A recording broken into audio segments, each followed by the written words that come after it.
So with the recruitment of Ruby to the newly created idol group called B Kamachi, I would assume they're going to start getting a little bit of internet notoriety because they were doing a little collab with Pieyon, who was the Strawberry Productions most well-earned creator. He brings in like 100 million yen a year, so you know that's quite a lot. You know, he's their top earner and everything. And from the episode title, which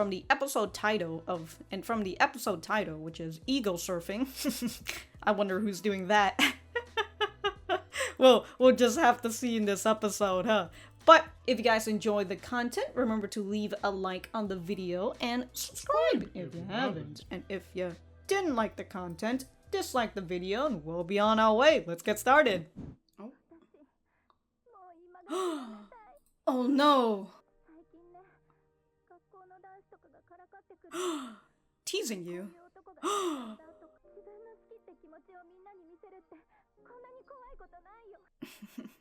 I'm just over like, is the camera here somewhere? Mm-hmm. Mm-hmm.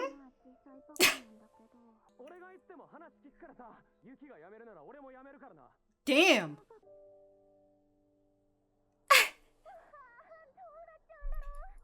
The camera is right there, dude.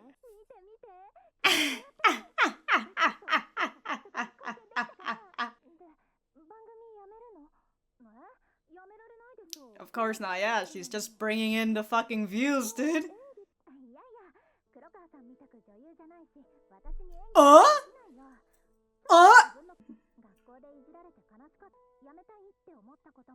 Yeah, you use those emotions to actually portray it.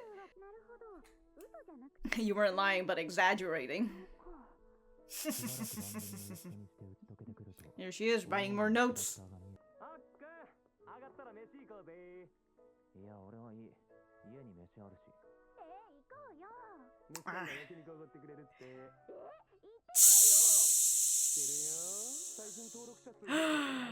Damn, I know you've been making a lot of money. 50-50? 80-20? You're getting the 20? 50-50 is bad for like a fucking YouTube MCN. If she isn't an MCN. Well, she's in a fucking... You're at a barbecue.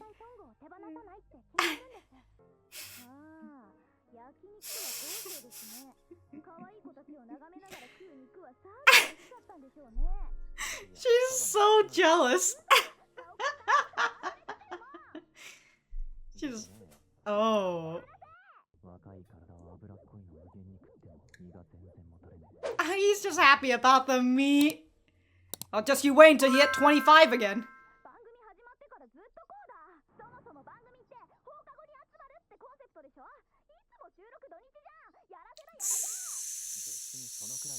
Stage fakery. She's in like the whole lying business. Mm-hmm.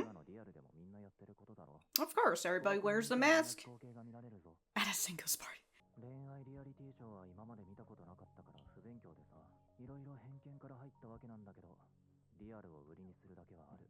Mm-hmm.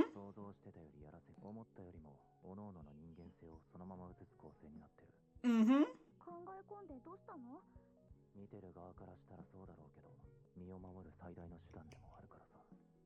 Mm-hmm. Oh, and here's Ruby, who wants to be truthful. Yeah, they're having a little festival on the rooftop.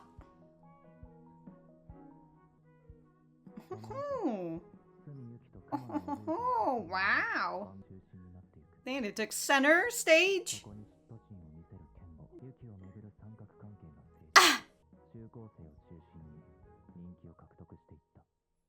Damn, dude. It's just her on the damn, dude. Fucking wild.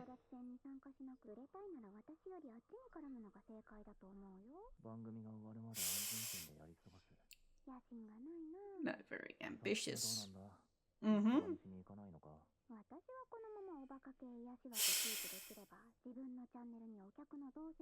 Understandable, yeah. About. Mm.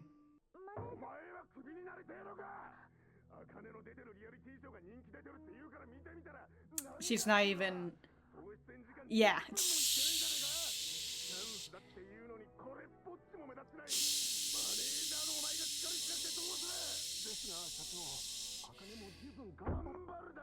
Trying doesn't pay the bills.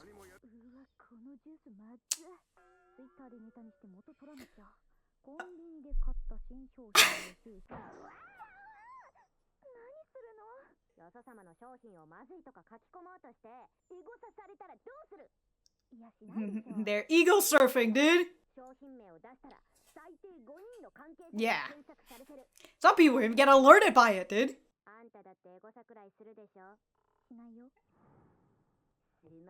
Uh-oh.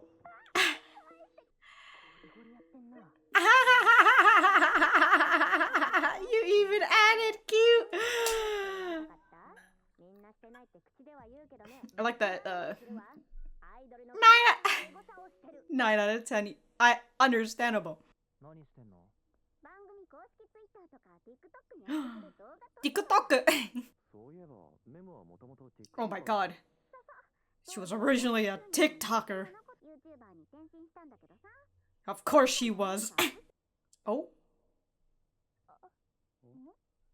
What is Akane doing? Oh god.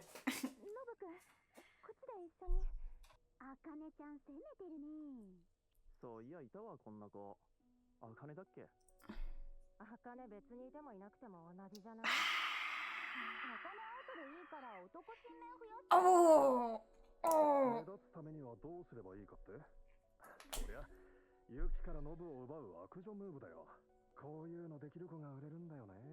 Why steal Nobu away from her when you can just steal Yuki instead? Come on! Mm-hmm.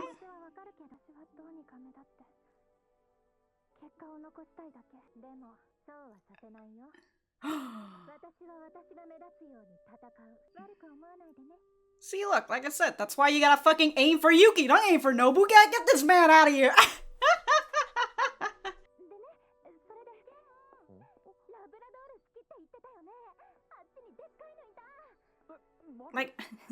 Like I said, you can't aim for the guys. Aim for Yuki. She's the one that you need to go after. Ooh, ooh.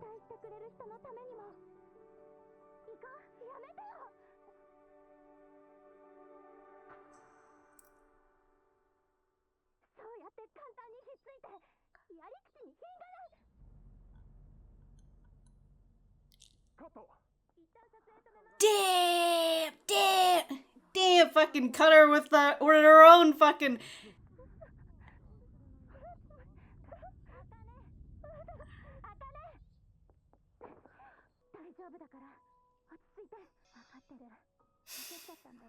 Wow. See, look, you guys should be recording this right here.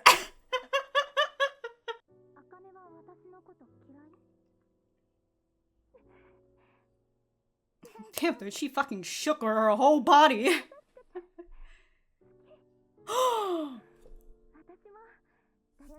Alright, somebody is recording this, right?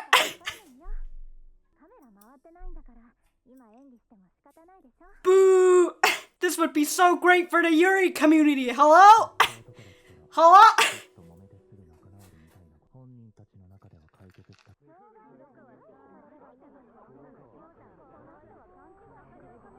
So look, like I said, they should have recorded this right here.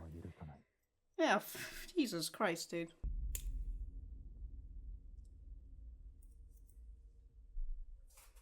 It's hopefully not a... Alright, you gonna fucking play the heel now? No. No. Play the heel! If people want you to be the heel, then fucking play it. Why are you still breathing? Oh my god.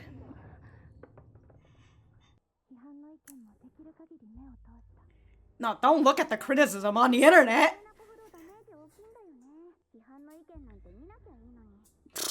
Memcher knows what's up.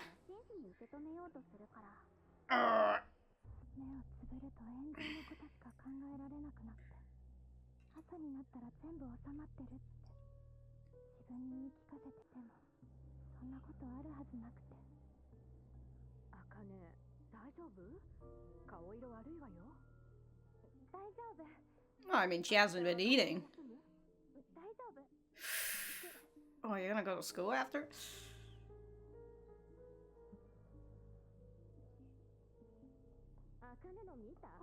Uh-oh.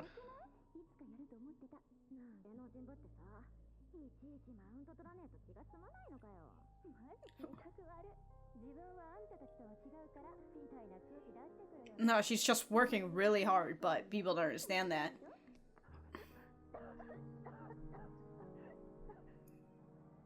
You see how bleak the fucking colors are, too? And she didn't go to class in the end. She still just went to school.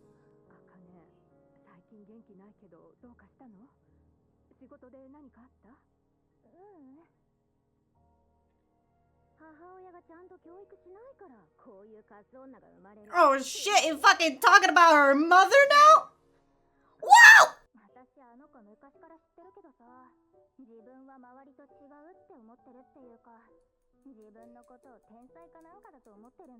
I was thinking, I'm like, she's a lot more into, she's someone who's like into theater, right?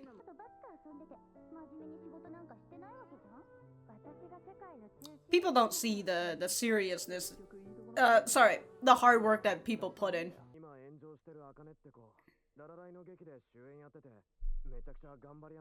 Oh.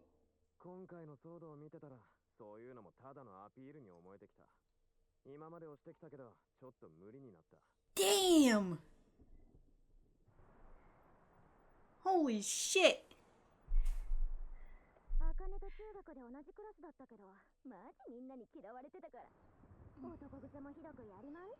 A nymphoslide? Alright, who have you seen? Where did you see this?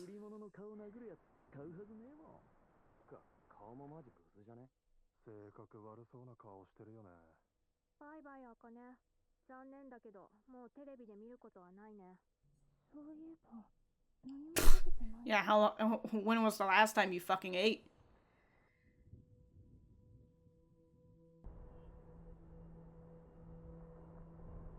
Well, I mean, it's a good thing if the typhoon just picks her up.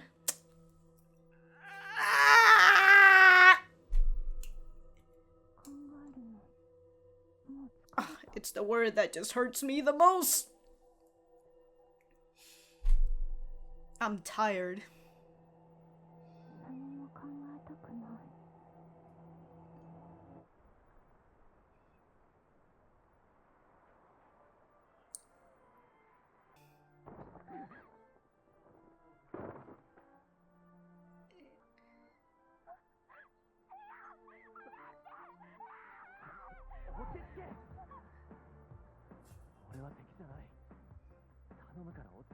Alright.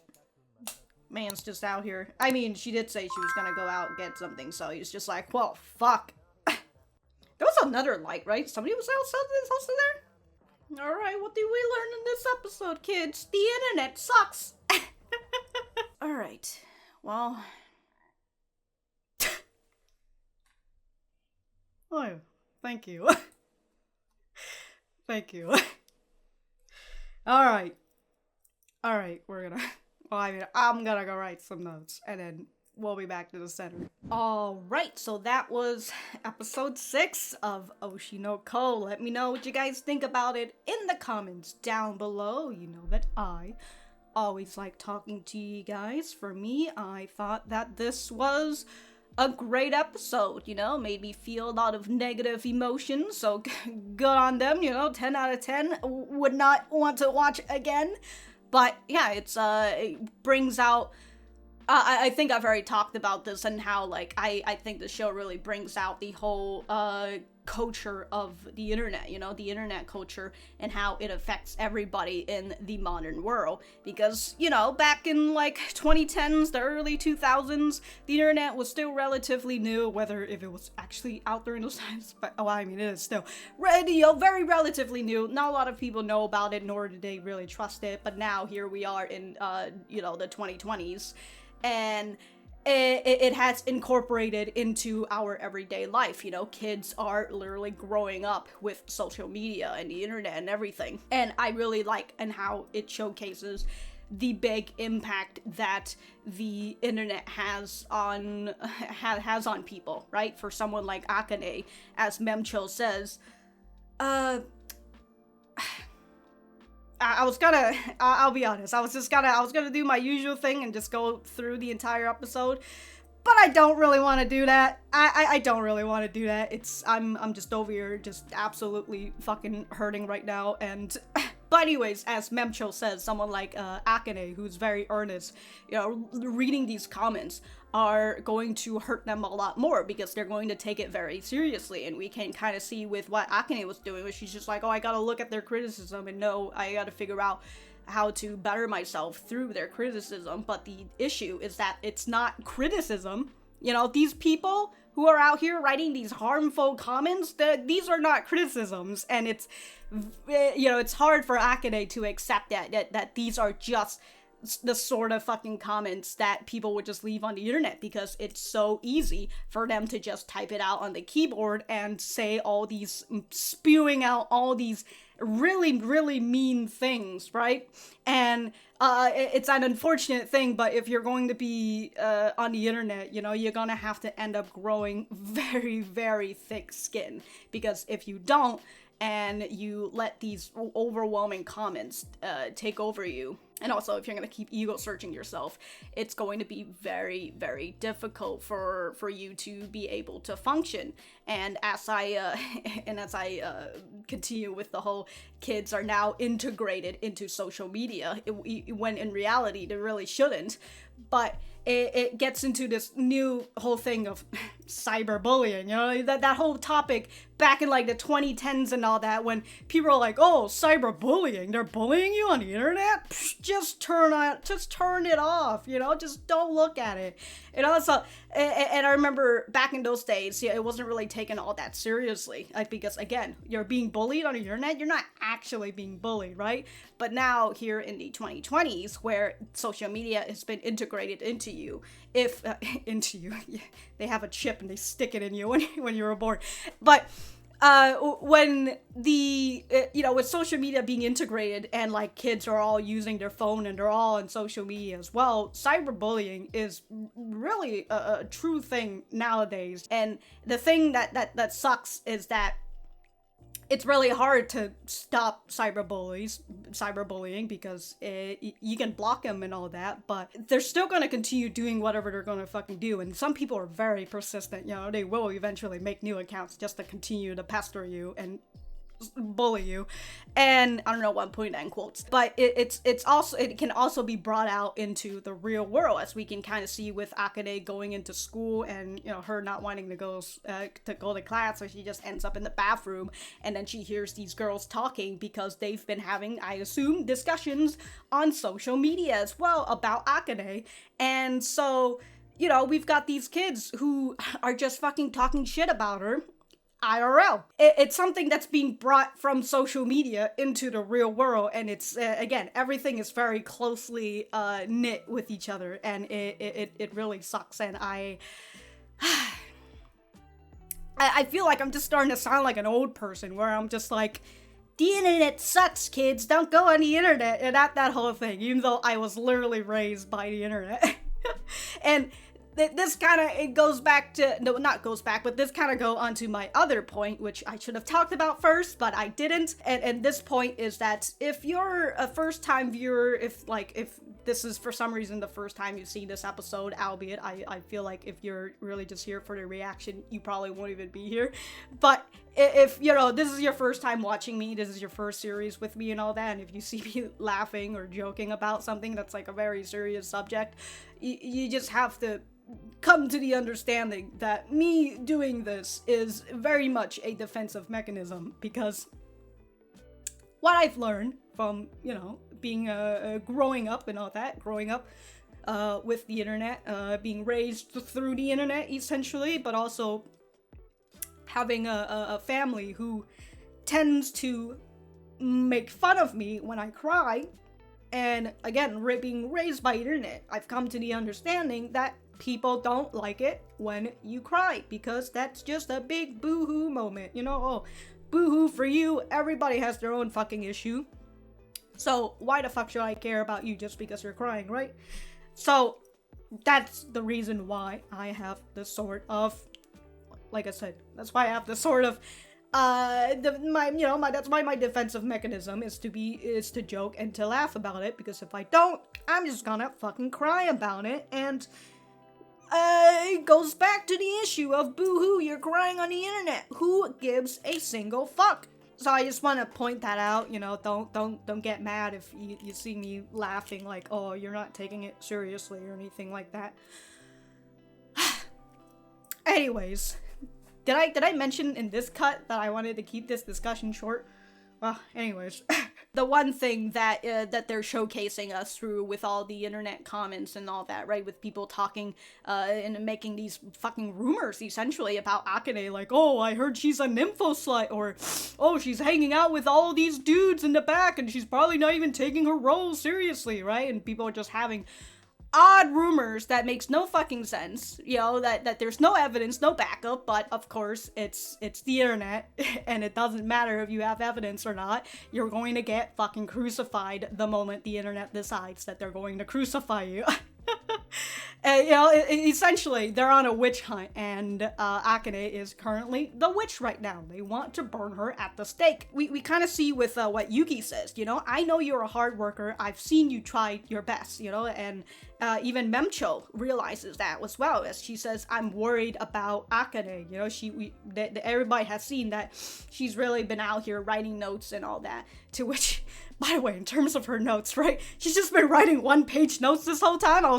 I've been over here wondering, like, man, these notes are very blank for some reason. No, she's literally just writing one thing and then she's flipping it over. You know, you could probably squeeze in like 3 things in that note, in those notepads at the very least, Akane, but look, you do you. I just want to help you use as much space on your notepad as much as possible.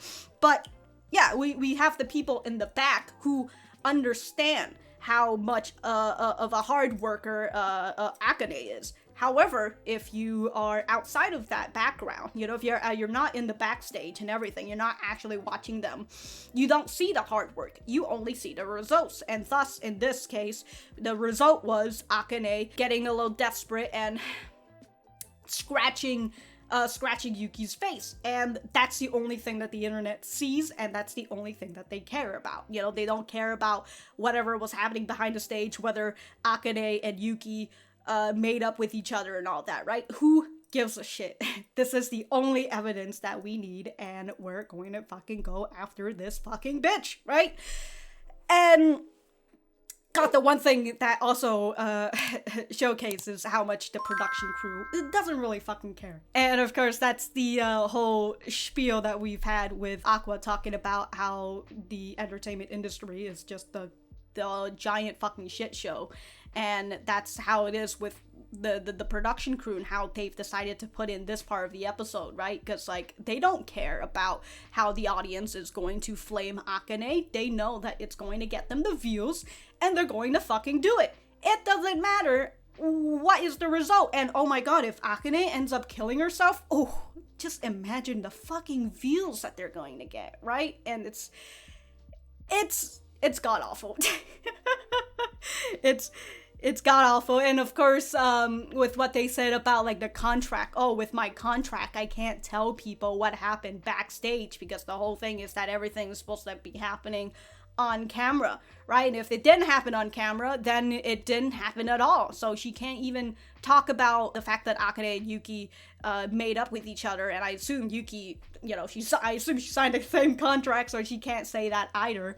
And I believe Akane did Akane. Did she apologize? Because, like, her manager called her, right, and said, like, hey, don't tweet anymore, okay? Maybe you should just shut up for a moment. Just let this blow over. Because, as Mencho says, if you apologize on the internet, this means that you are giving them a green light to shit on you, to write all these bad things. So, because you're a bad person and you've apologized, it means that I can now start tossing stones at you. So, I love and hate the accurate portrayal of the internet.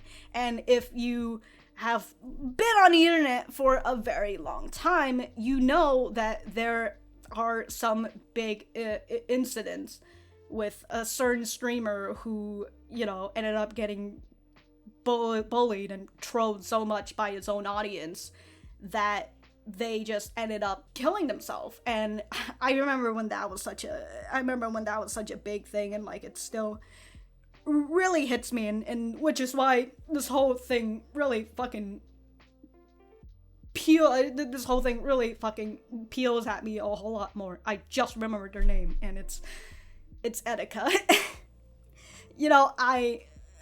I remember that whole fucking spiel happened, and it's still god awful to this day, and which is why it pisses me off so much.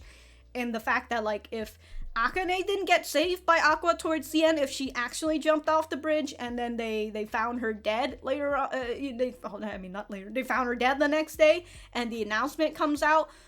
Oh, dude, the amount of people who were writing shit about her on the internet are going to be like, it's either one of two things, oh man, she was such a great person, I can't believe this had happened to her, this was really sad, even though they were the same people who have made all those terrible fucking comments before.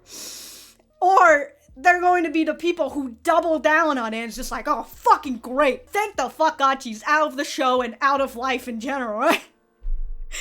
And it's extremely infuriating, but again, I very much enjoy the very accurate portrayal of the internet, and I just wanted to say that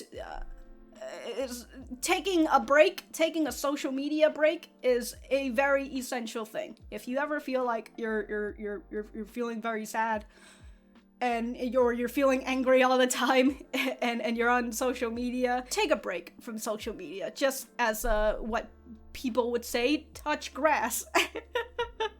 Just turn it off, just watch some anime, and just don't bother yourself to be on social media anymore. I definitely will say that I feel a lot better about my life in general after I moved away from Facebook, after I inevitably got kicked out of Instagram. And despite me being very angry that I've lost all my years of pictures because fuck Instagram, but I feel a lot better not being on Instagram and not being on Facebook. I'm still on Twitter, unfortunately, but I only specifically follow people that, like, I follow mangakas and I follow, like, YURI artists and all that, right? But, I specifically only follow artists for the most part, so I usually only get artists on my tweets, arts on my tweets, like, whether it's Digimon or YURI and all that, so, my timeline is relatively tame and fine. So, I don't, like, go on social media and get fucking upset about, like, everything or whatever. So I just wanted to put that out there. Maybe you shouldn't be on Instagram. Maybe you shouldn't even be on TikTok, I'll be honest with you. TikTok has a very bad algorithm that... Alright, I was about to go on a rant about TikTok. Alright, I'm not gonna talk about... let's not even get to that point. But, yeah, it's taking a social media break is very good, and I honestly say it's absolutely required. Alright, I went on some fucking... I don't know where I went at this point. But man, the ending with, like, the barrage of the internet and everything, and you see how it affects Akane, right? And how she's not eating, and how she can't go to school. She can't even go to class, and her schoolmates are just talking shit about her actively, and she's throwing up about it, right? It makes her absolutely sick and ill. And towards the end, as she goes shopping, she goes to buy food in a typhoon, and the moment she just said those two words, that just hurts me very internally, just absolutely destroys me. If you want to know how to just destroy me internally, is that after you have this whole ravaging of like her going through her depression, the moment she just goes and says, I'm tired, that's like several stabs in my heart right there, because it's such a, I mean, again, it's such two simple words. Technically, it's 3 words, but whatever. These are such simple words that means a whole lot. And it's just, I'm tired. I'm tired of living. I'm tired of having to feel this way. I'm tired of all these negative emotions that's just constantly barraging me day in and day out. So,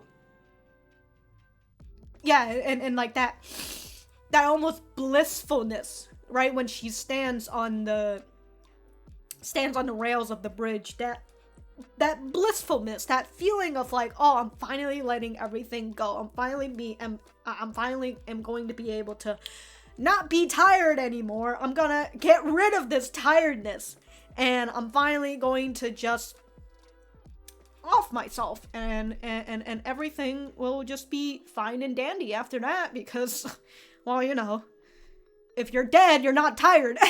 My first job that I've ever gotten after high school, I like to jokingly exaggerate and say that it's a job that I've dealt with a lot of death. And it's true, but it's a little bit of an exaggeration, kind of like what Yuki is, where she says that she's not a good actor, she's just hamming it up for the audio, for the camera. These are the feelings that she feels is true, but she's just exaggerating it. And so that's kind of like what I do when I jokingly exaggerate that my first job deals with a lot of death. Well, it's because I worked at a retirement home, and I used to be what you would say Meals on Wheels on the weekend, so I would often bring food to old ladies, because the men often die very early on, so elderly homes tend to be filled with just ladies. And if you see a dude in there, goddamn dude, they're gonna be just dead in like a few months or so, and then their wives are just gonna be there by themselves. So I often take meals to these ladies, because like the ladies who come down to the dining room and eat and all that, they're relatively, I would say, healthy people, and they're I would say for the most part they're able to talk with their other elderly friends and make friends and all that, and hopefully their fucking kids visit them.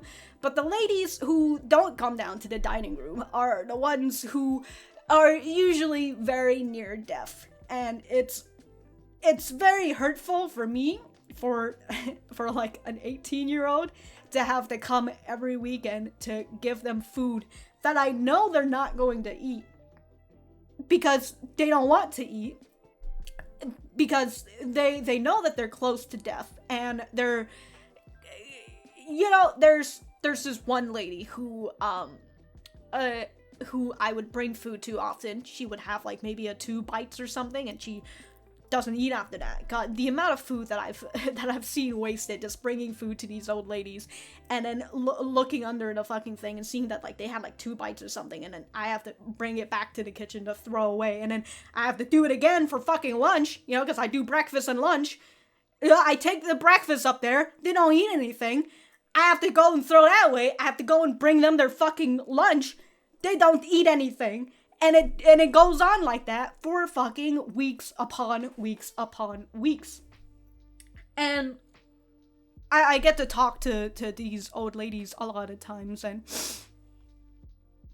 unfortunately, there are those who just get left behind at the retirement home, and their family don't visit them because they just get, it's It's like a kid get dropped off at daycare and then the parents never came. Yeah, that's what I say retirement homes are. They're just elderly daycare. And their kids drop them off and they never fucking visit them ever again. And God, it's depressing. It's a very lonely existence. Knowing that, especially when, like, if they're too sick to move and they can't go anywhere, or if they've just refused to go anywhere because they don't want to be here, because, you know, perhaps they want to be with their family, but their family don't want to be with them, so they just get tossed into the retirement home.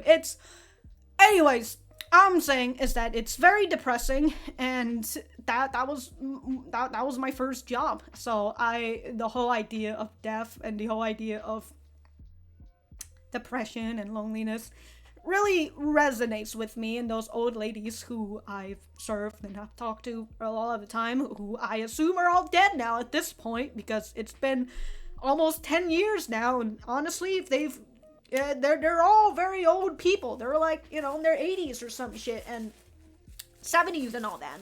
Honestly, if they're still alive in there somewhere, somehow, and they're living in their 80s and 90s at the retirement home, good on them. But I assume that for most part, they're all kind of conked out now. You want to hear a funny story? About the retirement home? A caretaker came and got an order that I needed to take, and it was like an order of pudding. I think I had to give pudding to this one room, and I was just like, okay, you know, I'm gonna go fucking grab this pudding, and I'm gonna go walk in. And so I knocked on the door, I come in, and I'm just like, hey, I got your pudding. Guess what? The fucking old lady is on death's door, and her family are there just waiting for her to, you know, because she was at death's door, so her family's there at her final moment. Oh my God, I came in saying, hey, I got pudding. It was very embarrassing. I was just over here like, all right, I'm just gonna put this pudding here. I'm gonna let you guys continue to do whatever you guys are doing, all right? So yeah, that was the funny story. God, imagine you're trying to have your last words with your family, and then some fucking girl comes into the room and said, hey, I got pudding, who wants it? Okay, going on to a less depressing note, I suppose. We've had that talk with Kana and Ruby, where Kana lectures Ruby about ego surfing and how 9 out of 10 idols do it, you know, including companies as well, which is a very interesting, well, I mean, not interesting, it's a very understandable thing, because that's what the companies do that. They literally have people hired for these sort of positions, you know, for the whole social media stuff, and they will go out searching for what people are talking about. So sometimes it's why, you know, you could be a little surprised when you're talking about certain companies and then they respond to you, even though you've never added them before on the on Twitter or whatever, but they still respond to you anyways. It's because they're ego surfing, and it's very interesting. And you've got to come to the understanding that you never know who is watching your video, who is looking at your tweet on the internet. So when you're making videos, when you're tweeting or something, you always gotta have that in mind, whether these people are actually looking for you or not, especially if you're like an influencer. If you're not, then, you know, feel free to talk shit on brands if you really want to. I've had some folks, you know, some game developers seen like my game reviews and all that, and I'm always like surprised about it. I'm just like, whoa, I can't believe they've actually watched my video and all that. And it's very it's very interesting. It's kind of like with me seeing that Mimam, who is the mangaka of Yuri's My Job, you know, and how she liked one of my tweets, and I'm just like, whoa, you know, because of course even mangakas do low ego search on their mangas and all that. So there's always that feeling that the mangaka is going to read your tweet. And I was gonna say, which is also the reason why people who translate Korean webtoons and all that, they always tell you to not fucking post their shit on the internet. Don't do it. Don't post it on the social media. They're gonna get a cease and desist letter if you do. Anyways, I'm trying to figure out what Akane's next move is. You know, if she's gonna finish the show, is she willing to continue on even with this bad reputation of her and all that, and whether whether she's going to maybe head on over to theater work instead, you know, because it seems like she's a theater kid. So I wonder if that's something that she's going to do or not, or if she's, you know, going to get encouraged by Aqua and all that. But we'll just have to see, you know, we'll just have to see. But like I said, the fucking production crew does not give a single shit, and one of them, even though they ended the camera at that point, one of them should have ran the camera anyways. That whole scene with Akane and Yuki, so good for the Yuri community. Come on! It's the 2020s. You don't understand. Fucking Yuri bait is well, it's always been in session. It's always been a fucking good thing. But you don't understand. You have to fucking put the Yuri in there somewhere, or people will eat that shit up. Have you seen Sunrise? Hello? They've been putting Yuri bait, or, well, I don't know, maybe it's actual Yuri, but they've been putting it in there and people are just eating it up. Just look at the fucking golfing anime. I don't know why I was gonna say Sunbird. Sunrise, it's Sunrise, but Golfing Story? That's a Nintendo game. Just look at the Witch from Mercury and all that, and the golfing anime that they're doing right now. It's filled with fucking Yuri bait. It's great.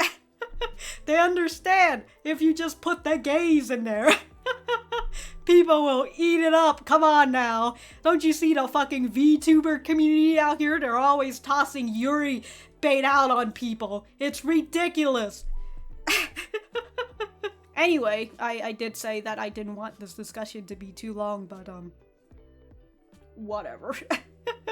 But if I have anything else to say, you know, I feel like have I even discussed about the anime at this point? I don't even know, but if I didn't, you know, I'll write it in the description down below. Thank you guys for sticking around, and I will see you guys in the next episode.